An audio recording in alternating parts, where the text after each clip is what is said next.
There is a hill in central Bosnia that has been waiting. Not for archaeologists. Not for cameras or controversy or the decades of argument that would eventually find their way to its slopes. Just waiting. The way hills wait. Without impatience. Without preference. In the particular silence of something shaped by forces so large and so slow that human urgency has never quite been able to touch it. In 2005, a man stood at its base and told the world it was a pyramid. The world listened. What followed is not simply a story about a claim and the evidence against it. It is a story about what human beings need from the past. About what the past actually contains. And about the distance between those two things, which is sometimes enormous, and sometimes in ways that genuinely surprise us. Not as large as we assumed. Settle in. Let your breathing slow. You do not need to hold on tightly to any of this. If you find yourself drifting somewhere in the middle, that is perfectly fine. The hill will still be there when you come back. It has been there for millions of years. It is not going anywhere tonight. Chapter 1. The Valley and the Claim. Picture the light first. Early morning in central Bosnia. Late spring. The kind of morning that arrives quietly after a cold night and turns the valley floor gold before the town is fully awake. The Bosna River catches it first. Then the slopes. Then, last of all, the high faces of the hills that ring the valley on every side, their angles sharp against a sky that is still deciding whether to be blue or grey. Visoko sits in that valley, a town of perhaps 10,000 people, depending on the year and who is counting, old enough to have layers, a medieval core, a ring of socialist-era apartment blocks, the scattered newer construction of a place that survived something terrible and is still figuring out what comes next. The kind of town that does not ask much of you and does not expect you to stay.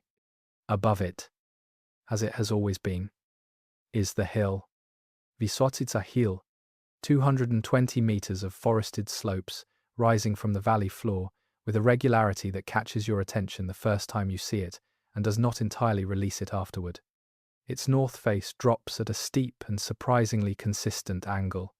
Its other faces follow similar slopes. From the valley below, on a clear morning with the light hitting it at the right angle, the symmetry is striking enough to make a person stop walking and look. Most people who had spent their lives in its shadow had simply called it the hill. It had always been there. It would always be there. That was the nature of hills. Semir Osmanagic was not from Visoko in any recent sense. He was born there in 1955, but he had spent much of his adult life in Houston, Texas, where he ran a successful metalworking business. He had also spent years traveling the world studying ancient monuments, an interest that had produced several books. One of those books proposed connections between ancient civilizations and extraterrestrial influence. That book would be cited frequently by his critics in the years that followed. It is worth knowing it existed.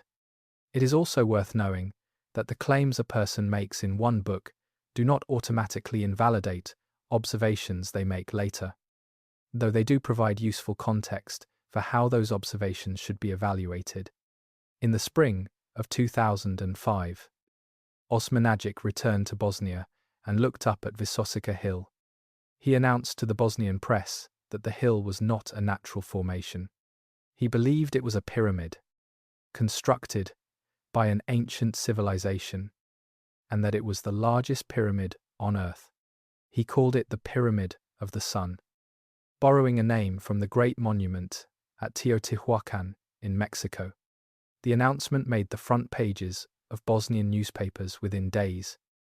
Within weeks, it had reached international wire services. By the summer of 2005, the Bosnia Pyramid story had found its way to every major English-language outlet. The BBC covered it. CNN covered it. The New York Times covered it. Many people who had never heard of Visoko learned its name because a man had stood at the base of a hill and told them it was something extraordinary.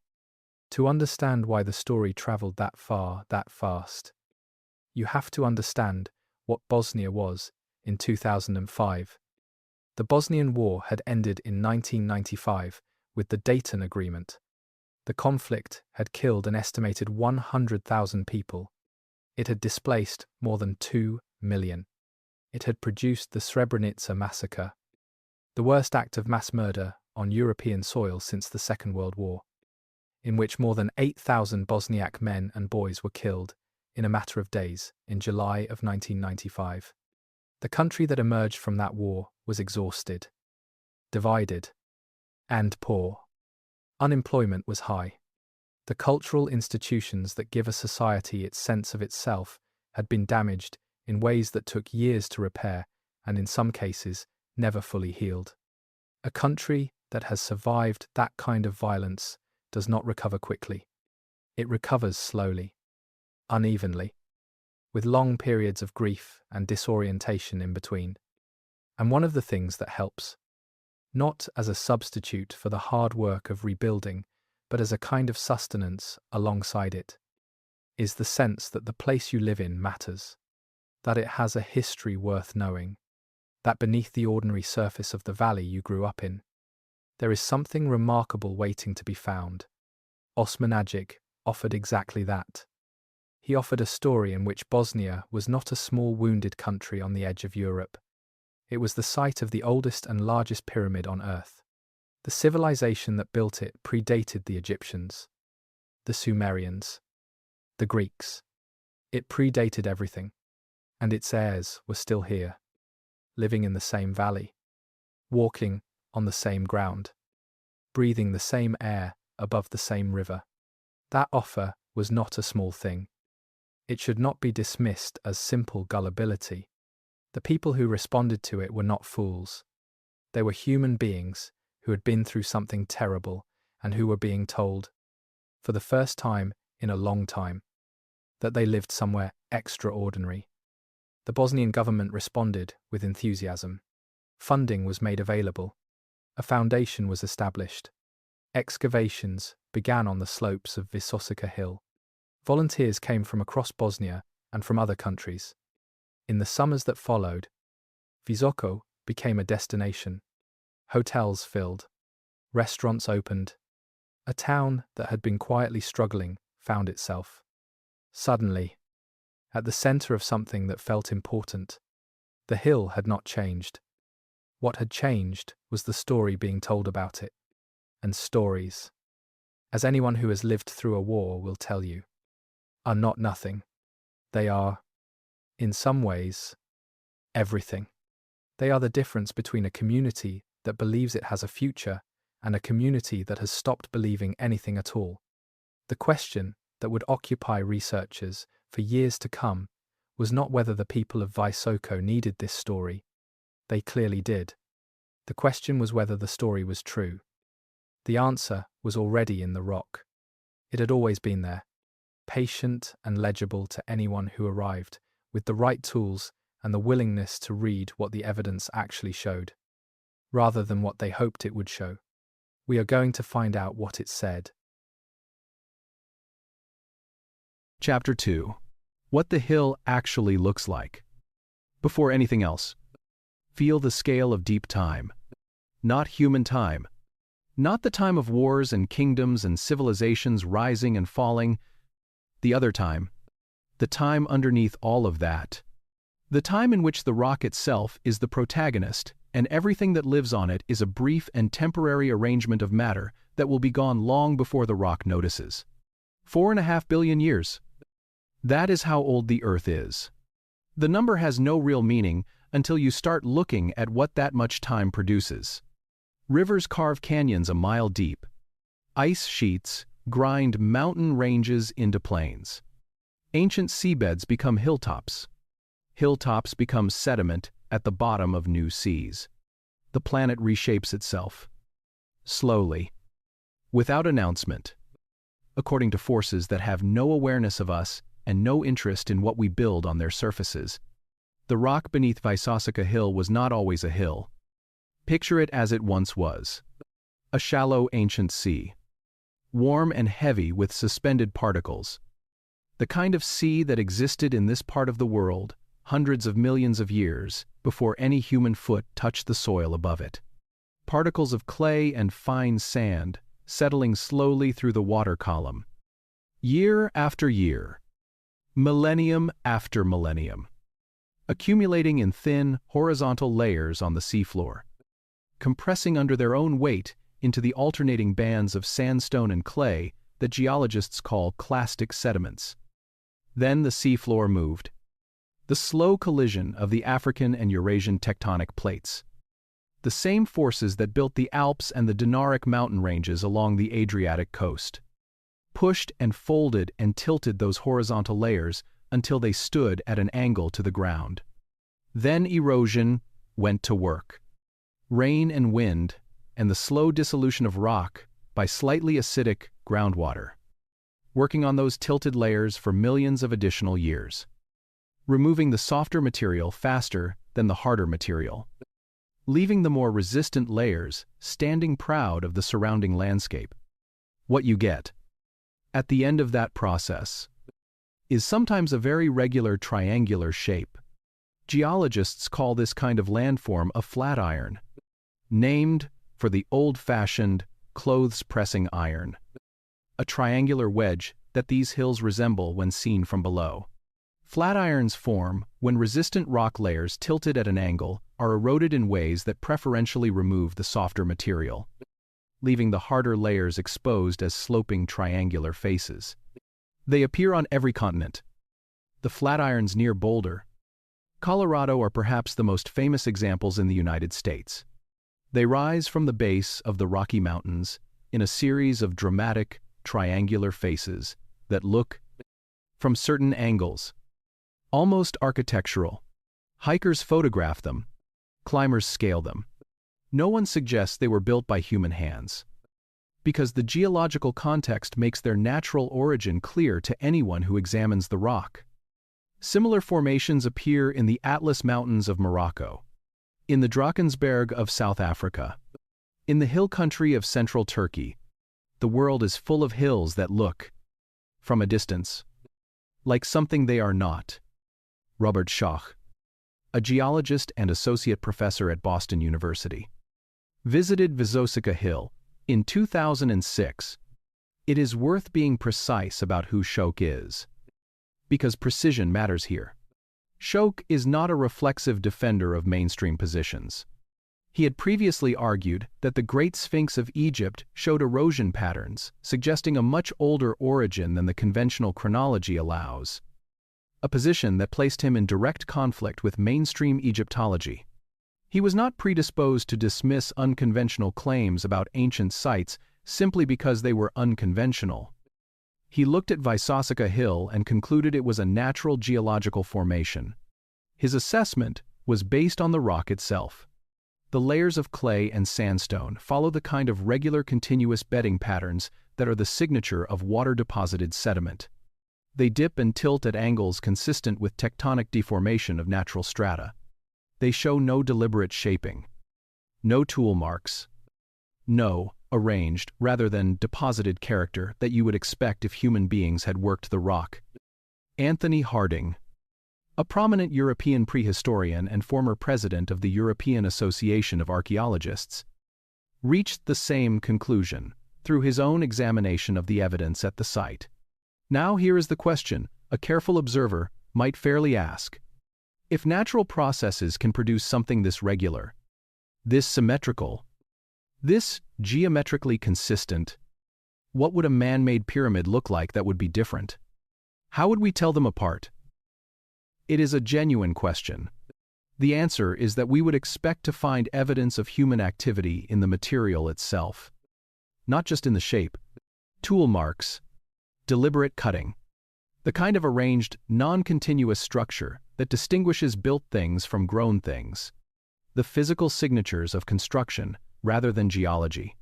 We would expect archaeology, not just geometry. Stand in the valley below and look up at those angled faces. The symmetry is real. The regularity is real. The way the north face drops at its steep, consistent angle is a genuine feature of this genuine hill, produced by millions of years of process working on a particular kind of rock in a particular kind of landscape. Nature made something that looks, from the right angle, like something it is not. That is not a disappointment. That is one of the most remarkable things about the natural world. That it is under no obligation to be ordinary. That it produces forms of such regularity and such apparent intention that the most sophisticated pattern recognition systems in the known universe, the human minds that evolved over hundreds of thousands of years to detect meaning in the world, can look at a hill and see a monument. The hill is not keeping a secret. It is simply being what it is, what it has always been, a piece of the deep past, standing in a valley, waiting for whoever is looking at it to decide what they are willing to see. Chapter 3. The Radiocarbon Question. Of all the claims made about the Bosnia pyramids, the one that has traveled furthest and proven hardest to correct is the claim about radiocarbon dating. You have probably heard some version of it. The hill was carbon dated to 34,000 years ago. The material beneath it is older than any known civilization. Radiocarbon dating does not lie. That last part is true. Radiocarbon dating does not lie. It is one of the most reliable and well-validated tools in the scientific study of the past. Since its development by Willard Libby at the University of Chicago in the late 1940s, it has been refined and tested and cross-validated against other dating methods until its accuracy within known parameters is not seriously disputed by any credible researcher in any relevant field. But here is what radiocarbon dating actually does. Stated as clearly as possible. Because the Bosnia pyramid story depends almost entirely on a misunderstanding of this. Radiocarbon dating measures the age of organic material. Specifically, it measures the decay of a radioactive isotope of carbon, Carbon-14, that living organisms absorb from the atmosphere during their lifetimes and stop absorbing when they die. Because carbon-14 decays at a known and consistent rate, measuring how much remains in a sample tells you how long ago that organism died. It tells you nothing else. It does not tell you what was built on top of the organic material after it died. It does not tell you who put the organic material there, or when, or why. It does not tell you whether the layer containing the organic material was deposited naturally or by human hands. It measures one thing, and one thing only. How long ago the organism whose remains you are testing stopped being alive. Now picture what that means in practice. Somewhere beneath Visocka Hill, in the geological layers that erosion and tectonic movement have been building for millions of years, there are fragments of ancient wood, a tree that fell in a forest that no longer exists, in a landscape that looked nothing like the valley below the hill. Today, 34,000 years before the first human being thought to ask any question about this place, that tree fell. It decomposed slowly into the soil. Over millennia, the soil compressed into sediment, and the sediment became part of the hill. A radiocarbon date of that wood returns 34,000 years. That date is accurate. It tells you exactly when that tree died. It tells you nothing about whether anything was built above it, around it, or because of it. This distinction is not a technicality. It is the entire issue. Paul Heinrich, a geologist and research associate with the Louisiana Geological Survey, addressed this directly in a published analysis. Finding ancient organic material in the geological layers of a hill, he noted, is exactly what geologists expect to find in any hill with a long geological history. The presence of that material, and its age, says nothing about whether the hill is a natural formation or an artificial structure. Those are separate questions. They require separate evidence. The separate evidence, the kind that would actually be relevant, would need to show deliberate human modification of the rock, tool marks, shaped surfaces, arranged rather than naturally deposited material, the physical signatures of construction. That evidence has not been produced in any peer-reviewed study of Vysotsika Hill. Researchers examining core samples from the hill found exactly the kind of continuous, regularly bedded sedimentary layers that are the signature of natural deposition. The layers dip consistently in the direction expected from the regional tectonic history of the area. They show no evidence of the disruption or rearrangement that would be present if human beings had quarried and placed the material. Here is a simpler way to hold that distinction if you need one. If you build a house today, on a piece of land in central Bosnia, and beneath the foundation there is a layer of soil containing fragments of wood from trees that decomposed 30,000 years ago. A radiocarbon date of that wood would return a result of approximately 30,000 years. That date would be accurate. It would correctly identify when those trees died. It would tell you absolutely nothing about when your house was built. The conflation of those two things, the age of the organic material and the age of the structure, is the central error in the Bosnia pyramid dating claim. It is not subtle. It is not a matter of interpretation or academic dispute. It is a straightforward misapplication of what radiocarbon dating measures and what it does not measure. It is worth pausing here to acknowledge something honestly. The people who collected those carbon dates were not, in most cases, trying to deceive anyone. Some of them genuinely believed they were producing evidence of ancient construction. The excitement of finding very old dates in a context associated with the pyramid claim was real. The desire to see those dates as confirmation was understandable. That desire is human. But science is not about what we want to be true. It is about what the evidence, properly understood, actually shows. Radiocarbon dating does not lie. That is correct. But a radiocarbon date can be misread. It can be applied to the wrong question. It can be used to answer something it was never designed to address. The hill above Visoko is genuinely old. The rock beneath the valley floor has been there longer than any human civilization. The organic material in those geological layers accumulated across timescales that dwarf the entire history of our species on this planet. None of that makes the hill a pyramid. Understanding why requires us to look at what happened when the scientific community arrived in Visoko and examined the evidence for themselves. Chapter 4. What the scientific community actually said. In the summer of 2006, approximately 1 year after Samir Osmanagic made his initial announcement, the European Association of Archaeologists did something that professional scientific organizations very rarely do.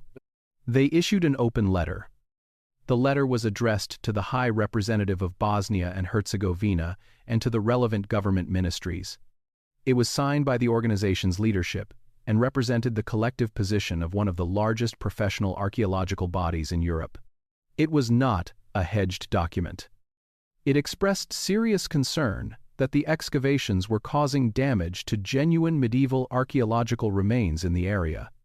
It called on the Bosnian government to reconsider its support for the project, and it described the pyramid claim in the strongest terms the organization's leadership was willing to put on the record. Professional scientific bodies tend toward careful, qualified language.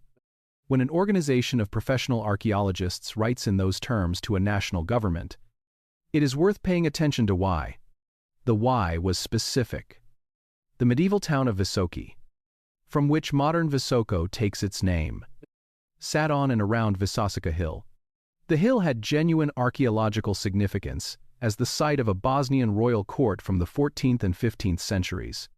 The excavations being conducted in the name of pyramid research were, in the assessment of the EAA, disturbing those medieval remains without adequate archaeological documentation. Real history was paying the price for the search for invented history. The irony was considerable, and it was not lost on the researchers who had come to examine the evidence. Among them was Curtis Runnels, an archaeologist at Boston University who had spent his career studying prehistoric Europe. Picture him at the site, a researcher accustomed to the slow, careful work of finding genuine evidence in genuine ground.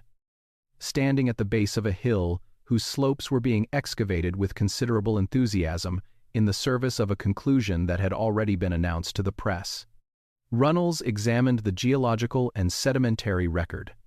His assessment was direct. The evidence was entirely consistent with a natural origin and entirely inconsistent with deliberate human construction on the scale being claimed. Other researchers arrived and reached the same conclusion through the same process. They looked at the rock. They applied the methods of their disciplines. They reported what the evidence showed. Here is what needs to be said clearly about what that consensus does and does not mean.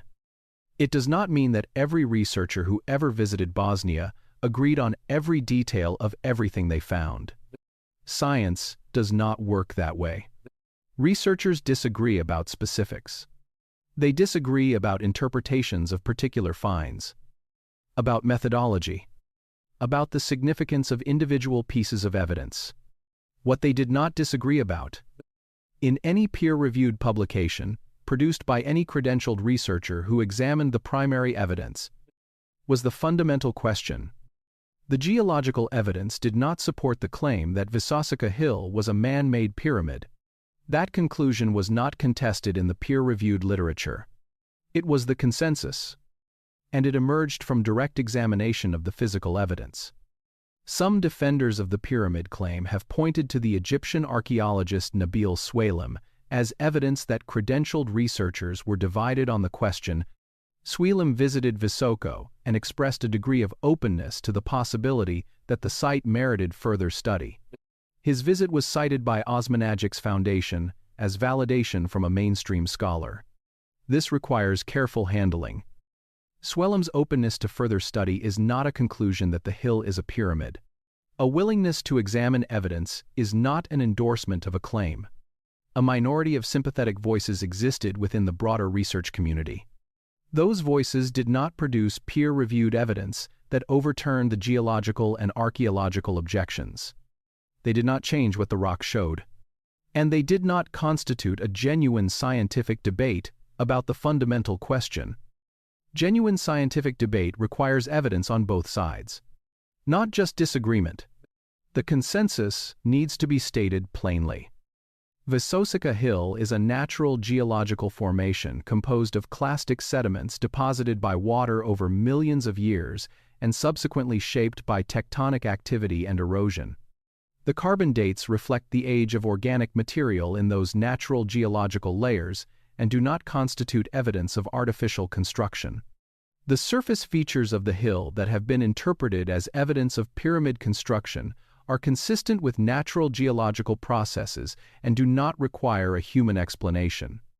That is what the evidence shows.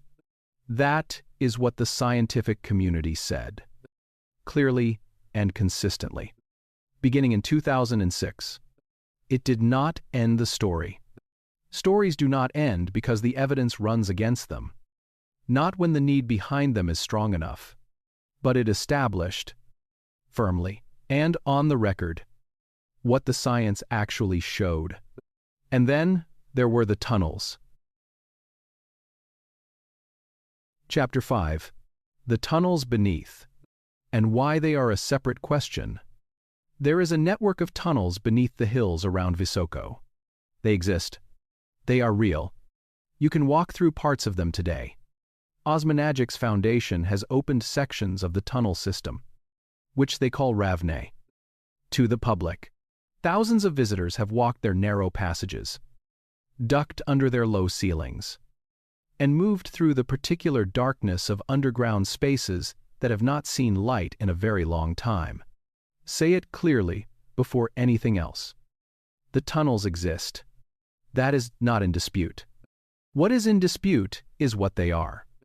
When they were made. Who made them? And what, if anything, their existence tells us about the hill above. These are separate questions from the pyramid question. They need to be treated as separate questions. The move from the tunnels are real to therefore the pyramid claim has merit is exactly the kind of inferential jump that careful thinking about evidence requires us to resist. Here is why. The existence of tunnels beneath a hill tells you nothing about the origin of the hill. If you discovered an extensive network of medieval wine cellars beneath a hill in France, those cellars would tell you something interesting about medieval French viticulture. They would not tell you that the hill above them was built by human hands. The subsurface and the surface are related in geography, but not necessarily in origin or in history. The hills around Visoko sit in a region of Bosnia with a long history of mining. The Balkans have been mined for metals and minerals since antiquity. Roman-era mining operations are documented across the region. Medieval mining for iron, silver, lead, and other minerals was extensive in this part of Europe, and Bosnia was no exception. The physical signatures of that mining, tunnels, shafts, chambers cut into hillsides, are found throughout the country. The Ravni tunnel system shows characteristics that archaeologists and geologists familiar with the region have associated with medieval mining works. The dimensions of the passage, the method of their construction, and their relationship to the surrounding geology are all consistent with the kind of tunneling carried out by miners working in the medieval period. Researchers from the National Museum of Bosnia and Herzegovina have examined materials from the tunnel system, and their assessments have been consistent with a medieval origin for at least portions of what has been found. Osmanagic's Foundation has offered a different interpretation. They have described the tunnels as prehistoric, as part of an ancient constructed complex associated with the pyramid above. They have pointed to the scale of the tunnel network and to various features within it as evidence of sophisticated ancient engineering. The problem with this interpretation is the same problem that runs through the entire Bosnia pyramid project.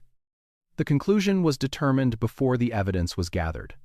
When you approach a tunnel system already certain it must be prehistoric, you interpret everything you find through that framework. Unusual rock formations become ancient chambers. Natural mineral deposits become deliberate construction materials. The absence of medieval artifacts becomes evidence of an ancient origin rather than evidence of something else entirely. When you approach the same tunnel system with an open question and evaluate the evidence on its own terms, what you find is consistent with medieval mining activity in a region with extensive documented mining history. A tunnel beneath a hill does not make the hill a pyramid. A very old tunnel beneath a hill does not make the hill a very old pyramid.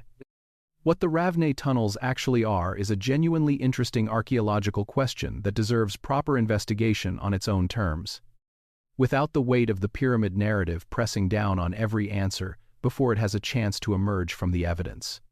Medieval mining works in a region with a complex and underexplored history are worth understanding for what they actually are, which is, in all likelihood, something genuinely interesting. Now hold both of these things at the same time before we move on. The tunnels exist beneath the hills around Visoko. That is a fact. The hill above is a natural geological formation. That is also a fact. Those two facts sit next to each other in the same landscape without connecting.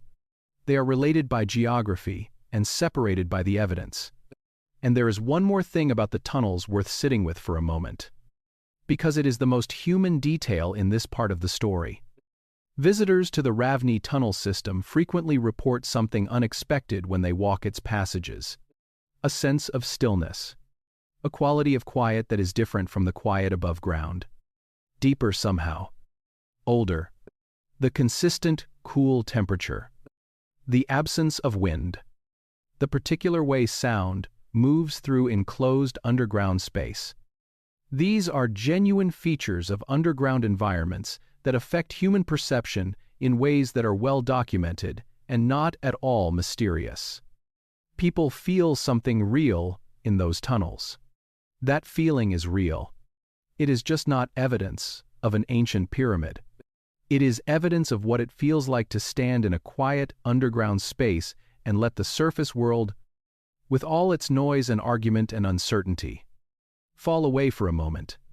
That experience, whatever else the tunnels are, belongs entirely to the people who have it, and no archaeological dispute can take it from them.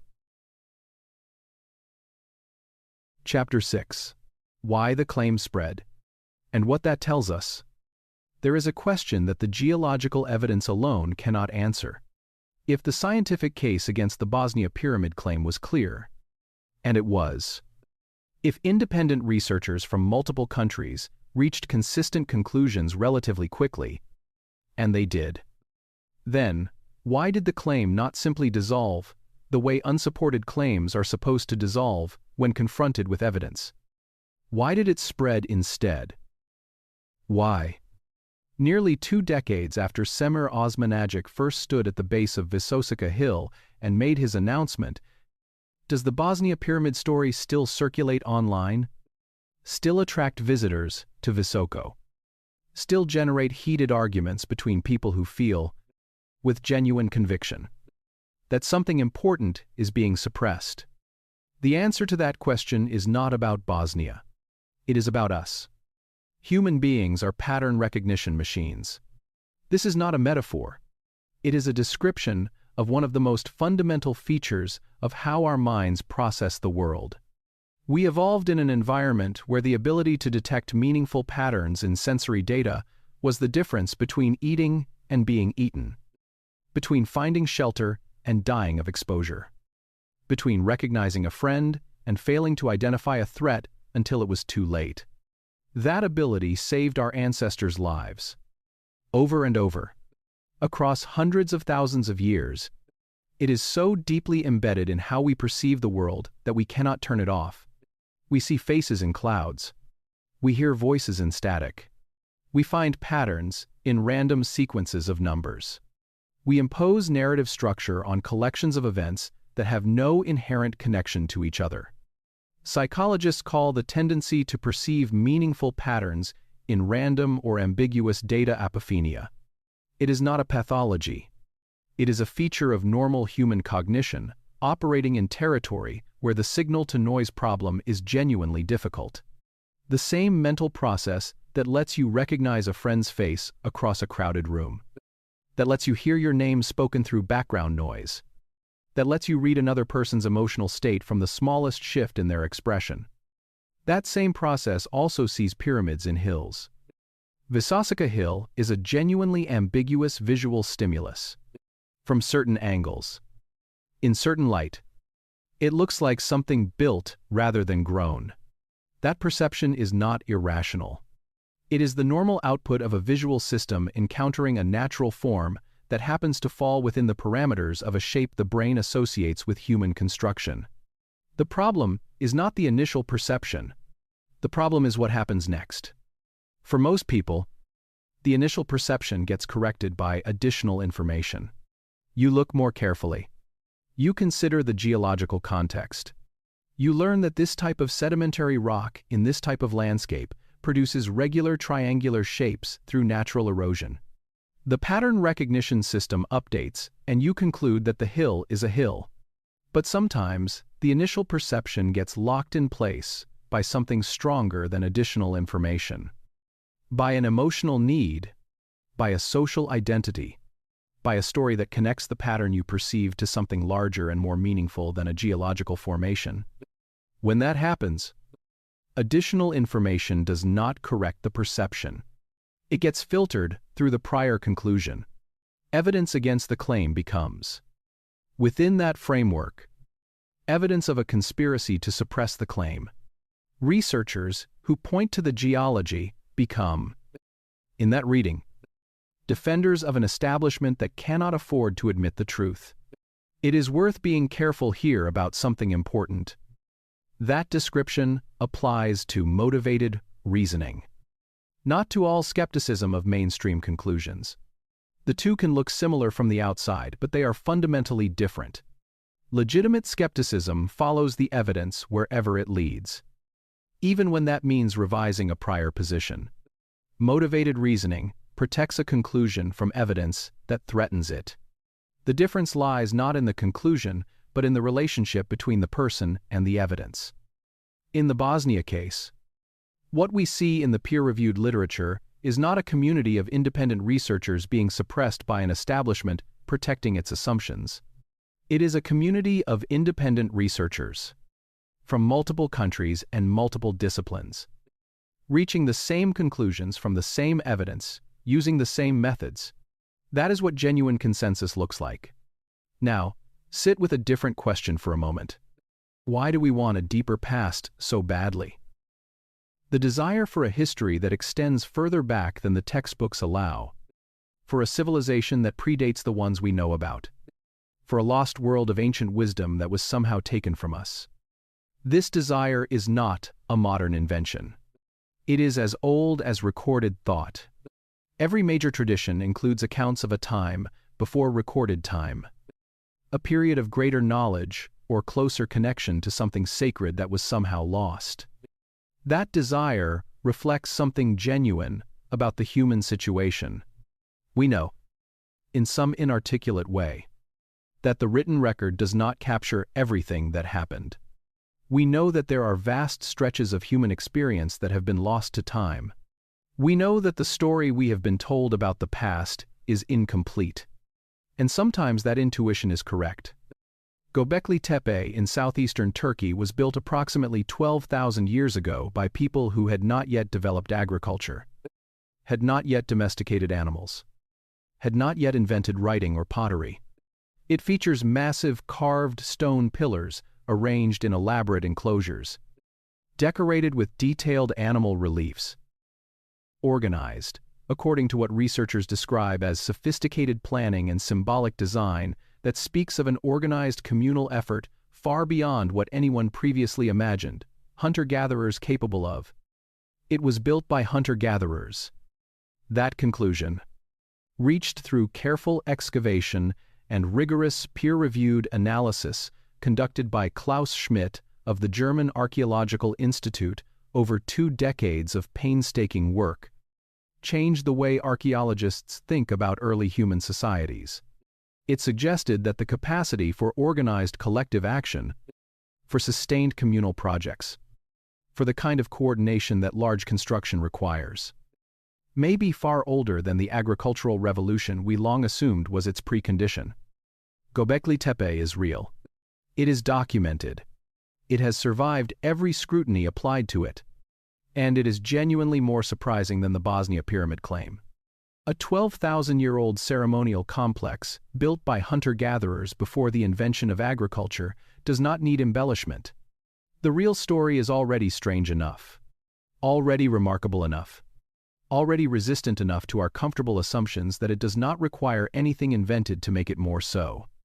The lesson is not that every unconventional claim about ancient sites deserves uncritical acceptance. The lesson is that the actual past is strange enough that we do not need to invent additions to it.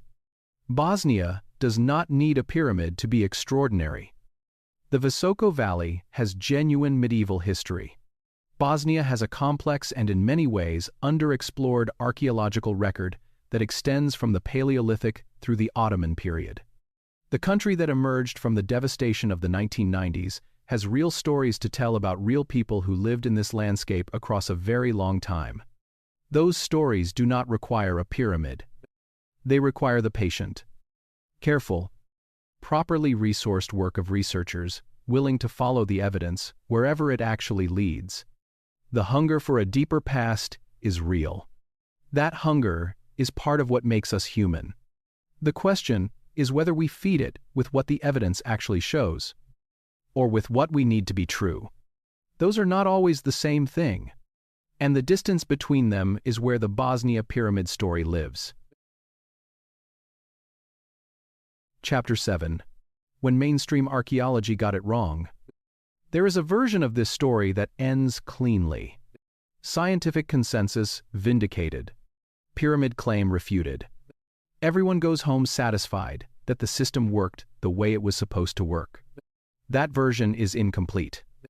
Because the scientific consensus has been wrong before, not rarely, not in ways that turned out to be trivial, wrong in ways that changed the entire shape of what we thought we knew about the human past.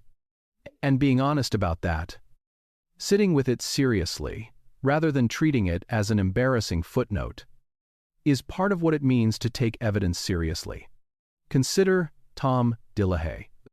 Picture him in southern Chile in the late 1970s, a young American archaeologist, far from the major research institutions, working in a boggy river valley called Monte Verde, where the waterlogged soil had preserved organic material in ways that drier sites never could. He is digging carefully through layers of sediment. He is finding stone tools. He is finding the remnants of wooden structures. He is finding evidence of human presence. And what he is finding does not fit.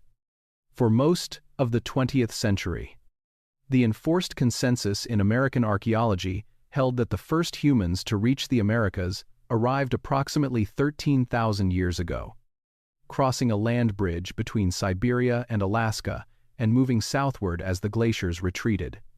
The evidence came primarily from a distinctive type of stone tool called a Clovis point, found at sites across North America.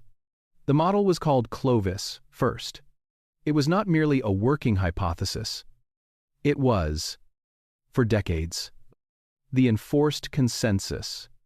Researchers who proposed evidence of pre-Clovis occupation in the Americas were not simply questioned. They were actively marginalized. Grant applications were rejected. Papers were refused by journals. Careers were affected. De la Haye's evidence at Monte Verde pointed to human occupation approximately 14,500 years ago, more than 1,000 years before the Clovis first model allowed for human presence that far south in the Americas. He documented carefully. He published. He responded to every criticism with additional evidence. The response from the archaeological establishment was not open-minded inquiry. It was sustained resistance. For nearly 2 decades, De la Haye kept working. He kept publishing. He persisted through years of professional resistance that would have discouraged most researchers from continuing. In 1997, a group of prominent archaeologists convened specifically to evaluate the Monte Verde evidence, visited the site and examined what De la Haye had found.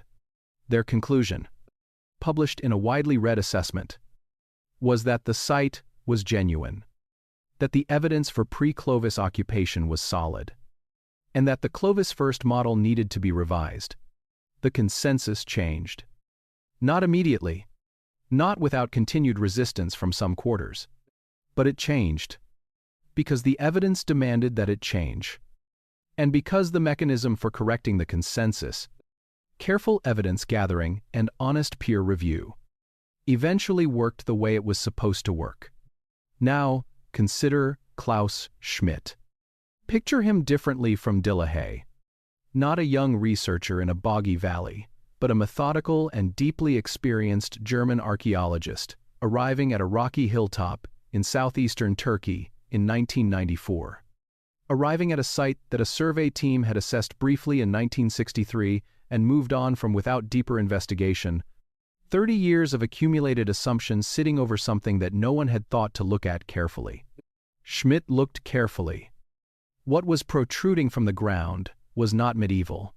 The carved stone pillars, some of them nearly 20 feet tall, were something much older and much stranger. Schmidt began excavating and continued for 2 decades until his death in 2014. What he found at Göbekli Tepe rewrote the timeline of organized human construction by several thousand years. It forced a fundamental revision of assumptions about what hunter-gatherer societies were capable of achieving before the agricultural revolution changed everything. The initial lack of attention to the site was not malicious. It was simply the result of a survey team, with limited time, applying an established framework to an unfamiliar site and moving on. When someone finally looked carefully and published what the evidence actually showed, the framework changed. That is how science is supposed to work. And in both of these cases, eventually, it did. Now here is the distinction that matters when comparing these cases to Bosnia. Both Monte Verde and Göbekli Tepe produced evidence, carefully gathered, properly documented, published in peer-reviewed form, subjected to scrutiny by researchers with the relevant expertise. The process was slow. It was sometimes resistant. It was occasionally unjust to the individuals making the correct argument before the evidence had accumulated sufficiently to force the consensus to move. But it worked, because the standard of evidence was maintained on both sides of the argument. Monteverde produced datable material properly associated with modified features that human hands had clearly shaped. Göbekli Tepe produced carved stone structures that no natural process could account for. Both sites produced the kind of documented reproducible results that peer review could evaluate and ultimately accept. Bosnia has not produced, in nearly 2 decades of excavation and investigation, peer-reviewed evidence of artificial construction that has survived scrutiny by independent researchers with the relevant expertise. The absence of supporting evidence after this much time and this much effort is itself significant. There is one more thing worth acknowledging honestly before we move on. The scientific establishment does have biases. It is made up of human beings who have careers and reputations and institutional affiliations and the kind of intellectual commitments that make it genuinely difficult to revise conclusions that have been publicly held for a long time. But those biases, real as they are, do not explain the Bosnia case. The researchers who assessed the evidence at Visoka Hill were not protecting a paradigm that the Bosnia pyramid would have overturned. They were applying standard geological and archaeological methods to a specific site and reaching conclusions that the evidence supported. Acknowledging that mainstream archaeology has been wrong before is not a reason to accept claims that the evidence does not support. It is a reason to hold the standard of evidence seriously. Because it is that standard, applied consistently, that allowed Monteverde to eventually overturn the Clovis first model. It is that standard that allowed Göbekli Tepe to transform our understanding of prehistoric human society. It is that standard, and only that standard, that gives unconventional ideas that are actually correct a path to eventually prevailing over a consensus that was wrong about them. Bosnia has not met that standard, and, until it does, the distinction between the Bosnia pyramid claim and the genuine revisions that the archaeological record has produced and will continue to produce is not a matter of establishment bias. It is a matter of evidence. Chapter 8. The People of the Valley. There is something that does not appear in most accounts of the Bosnia pyramid story. Not a number. Not a statistic. Something harder to quantify than that. It is the face of a town that found a reason to stay alive. In the years following Osmanagic's announcement, hundreds of thousands of visitors traveled to Visoka. They came from across Europe. They came from further away. They paid for transportation and accommodation and food, and guided tours and souvenirs in a town that, before 2005, had almost no tourist infrastructure at all. Before the pyramid project, Visoka was a quiet provincial town with an unemployment rate that reflected the broader economic struggles of post-war Bosnia. The industries that had sustained the town through the socialist period had contracted or disappeared. Young people were leaving for Sarajevo, or for Germany, or for wherever work could be found. The kind of slow, quiet departure that happens to small towns when the reason to stay stops being obvious. The pyramid project changed that. Hotels were built. Restaurants opened. Tour operators established themselves. A local economy that had been shrinking found a reason to grow. Families that had been considering leaving found reasons to stay. Young people who might have moved to the capital found work guiding visitors through the tunnel system, staffing the visitor center, working in the hospitality businesses that grew up around the site. Whatever else the Bosnia Pyramid project was or was not, it was an economic engine for a community that needed one. This is not a trivial fact. It is, in many ways, the most human fact in the entire story. When you understand this, the political support that the Bosnian government extended to the pyramid project in its early years becomes easier to understand. Though not easier to endorse, politicians respond to economic realities. A project bringing visitors and investment and jobs to a struggling region was a project that was difficult to oppose, regardless of what the geological evidence showed. The scientists who called for the project to be reconsidered were asking the government to end something that was visibly improving the lives of people in the Visoko Valley. That is a harder ask than it sounds. Consider the position of a local official in Visoko in 2007. The European Association of Archaeologists has issued a formal letter expressing serious concern about the project. Independent geologists have concluded that the hill is a natural formation. But the hotels are full. The restaurants are busy. Young people who would have left are staying. What does the evidence demand of you in that situation? The honest answer is that it demands honesty, regardless of the economic consequences. Economic benefit, however real and however significant, does not change what the rock shows when you examine it with the appropriate tools. The hill is what the geology says it is. The carbon dates mean what the methodology says they mean. Those conclusions do not shift because a town's hotels are full. The evidence is the evidence, independent of what it costs people to accept it. And yet, sitting in judgment of those choices from a comfortable distance, without accounting for the specific human context in which they were made, is its own kind of dishonesty. Bosnia, in 2005, was not an abstraction. It was a country where the wounds of the 1990s were still raw, where the infrastructure of normal life was still being rebuilt, where the question of what it meant to be Bosnian, to have an identity worth claiming and worth passing on to children, was genuinely open in ways it had not been before the war forced it open. The Pyramid Project offered an answer to that question. It said that to be Bosnian was to be the inheritor of the oldest and most magnificent ancient civilization on Earth. It said that the ground beneath your feet was sacred in a way that predated every other claim of sacred ground anywhere in the world. It said that your country, which the world had watched burn on television and done too little to stop, was in fact the origin point of something vast and ancient and important. That offer landed in a specific historical moment with a specific emotional force. Understanding that force does not require accepting the claim, but dismissing it without acknowledging it produces a version of the story that is less honest than the story deserves. There is a pattern here that extends beyond Bosnia. Whenever a claim about an ancient civilization gains popular traction in a community that has reasons to need it, the relationship between the claim and the community's needs becomes part of the story in ways that pure fact-checking cannot address.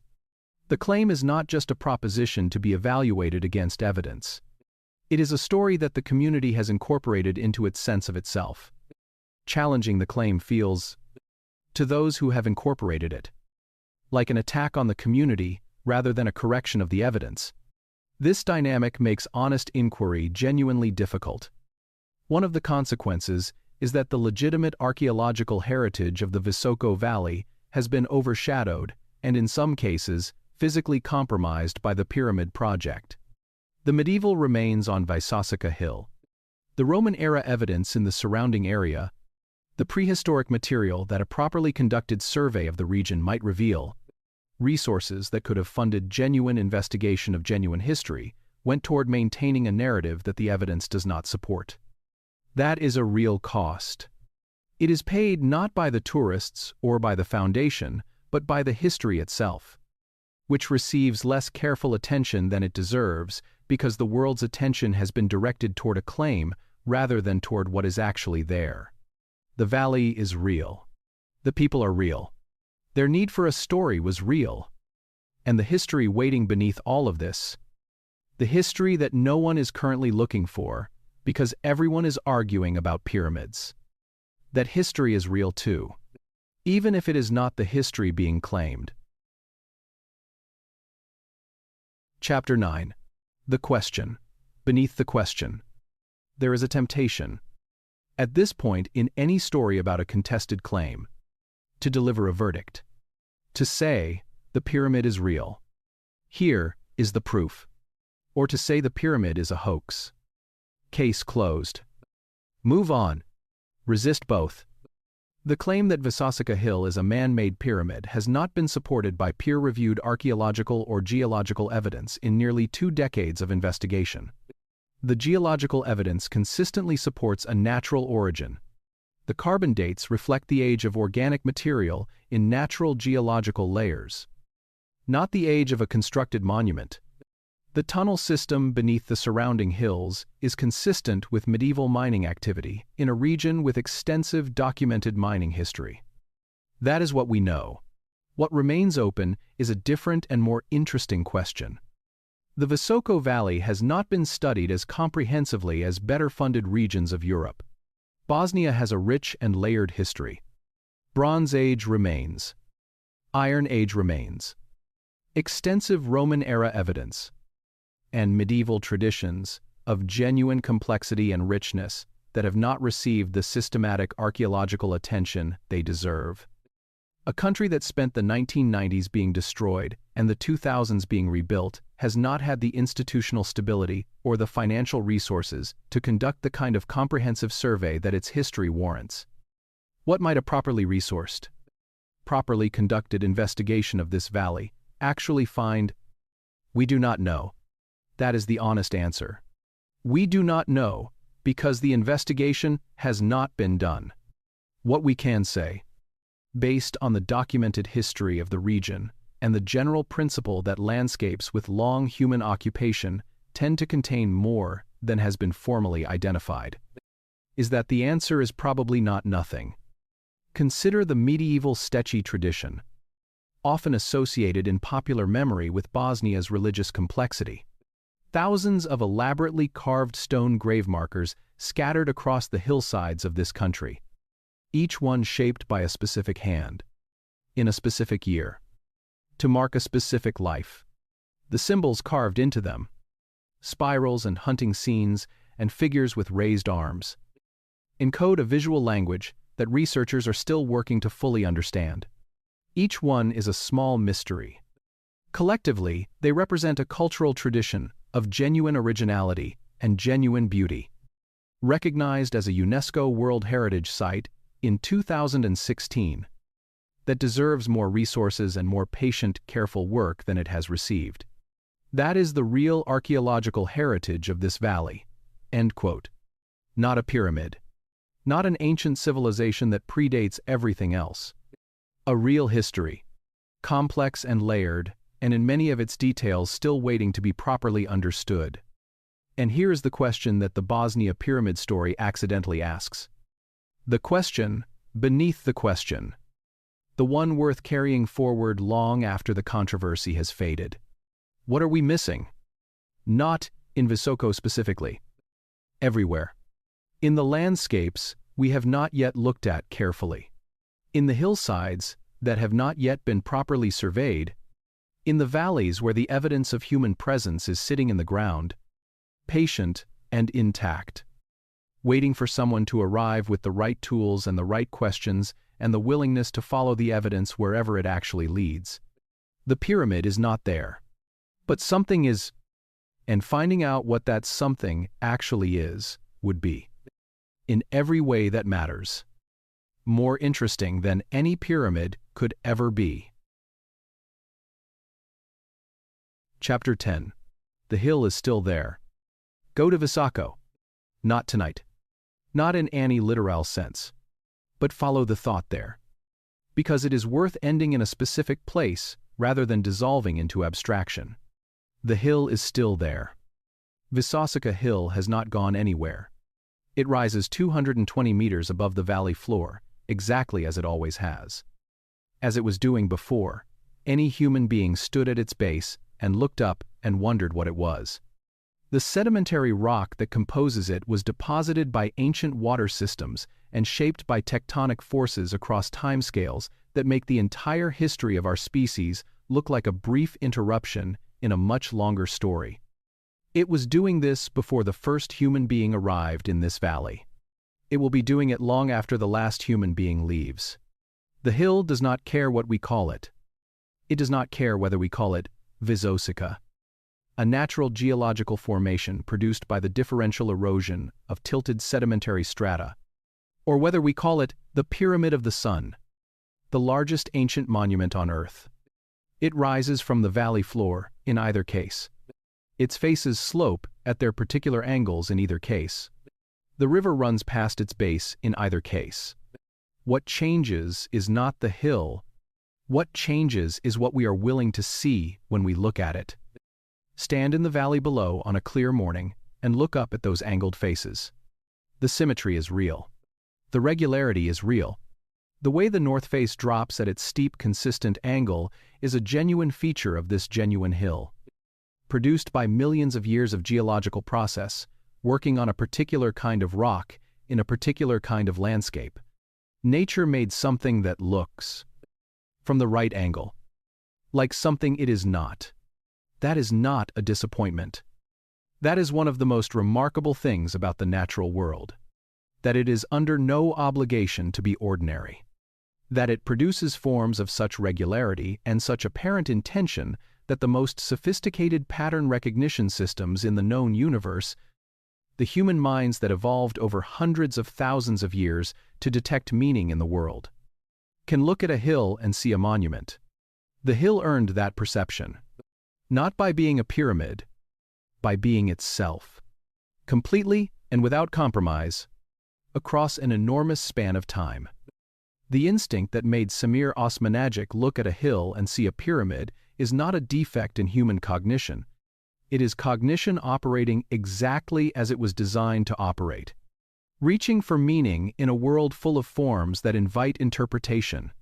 The same capacity that sees pyramids in hills also built the actual pyramids in Egypt and Mexico and Peru, because it could not stop asking what the shapes around it meant. The problem is not the instinct. The problem is what we do with it when the evidence pushes back.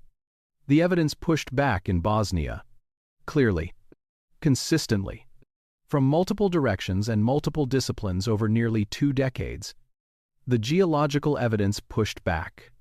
The archaeological evidence pushed back. The carbon dating evidence, properly understood, pushed back. And the hill remained, not as a pyramid, as a hill, a remarkable, symmetrical, visually striking natural formation that inspired one of the most sustained archaeological controversies of the early 21st century, and that will still be standing, patient and indifferent, long after the controversy has been forgotten. The medieval steci are still out there too, scattered across the hillsides of Bosnia in their thousands. Each one, a carved stone marker above a specific life that ended in a specific year. The symbols on them are still being studied. The full meaning of the tradition they represent, often associated in popular memory with Bosnia's remarkable religious complexity, is still being pieced together by researchers who have chosen to look at what is actually there rather than at what might be more convenient to find. That work is quieter than pyramid hunting. It always will be. But it is the work that produces knowledge rather than narrative. And knowledge, even when it is slower and less dramatic than the stories we tell about the past, has a way of lasting longer than any claim that the evidence cannot support.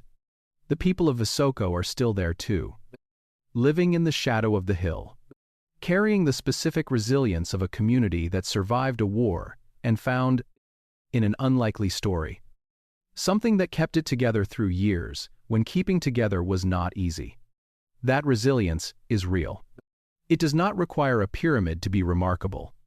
It is remarkable on its own terms, in the way that human endurance is always remarkable when you look at it clearly and honestly, and without the need to make it into something other than what it actually is. The hill is still there. It has been there through the medieval kingdom, whose kings sat above the valley and looked out over the same river that runs there today. Through the world wars of the 20th century, through the devastating conflict of the 1990s, through the pyramid controversy and everything that human beings have done in its shadow across all of those years. It will be there tomorrow morning when the sun comes up over the eastern ridges and the light falls on its angled faces, and someone somewhere looks up and thinks, for a moment, that they are looking at something built. They are not looking at something built. They are looking at something better than that. Something made by time itself, by the slow accumulation of forces so large and so patient, that no human ambition has ever approached their scale. Something that existed before we had names for things and will exist after the last of our names has been forgotten. The past does not need our stories to be real. It needs us to be honest about what it actually contains. And out there, in the valley, in the hillsides that surround the hill and the river that reflects its shape on still mornings, and the carved stones scattered across its slopes, the real history of this place is still waiting. Not to be invented, to be found. Settle in. Let whatever you are carrying set itself down for the night. The valley is quiet now. The hill is dark against the sky. The river is running as it always runs, past the base of something old and patient and entirely indifferent to what we choose to call it. Sleep well. Good night.